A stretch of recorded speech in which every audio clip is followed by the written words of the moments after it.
امت مسلمہ علماء کرام حدیث مبارک ہے نا، میری امت کی علماء کی مثال تو بنی اسرائیل کے انبیاء کی ہے. تو بنی اسرائیل کے انبیاء نے کیا کیا؟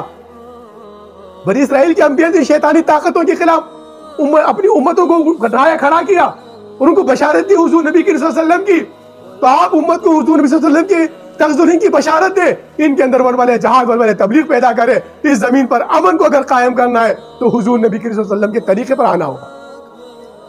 اشہد لا الہ الا اللہ کی شہادت دینی ہوگی، ان معبودان باطل کے خلاف اپنے کھڑا ہونا ہوگا، اور عقیدہ ختم نبوت صلی اللہ علیہ وسلم پر اشہد ان محمد رسول اللہ کی حکمت کو قائم کر کے اس زمین پر خلافت کے نظام کو قائم کرنا ہوگا.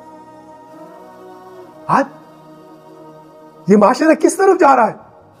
کس بے راہ روی کی طرف لے جایا چلا گیا ہے؟ امت مسلمہ کو متحد کر رہا ہے. برادران اسلام، عقیدہ ختم نبوت صلی اللہ علیہ وسلم کا 37واں درس ہے.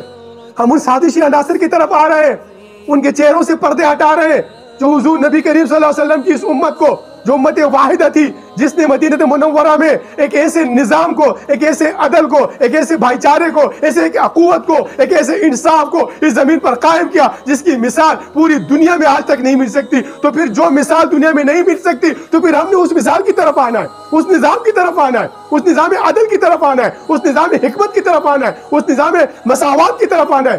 اعتدال پیدا کرنا ہے معاشرے میں.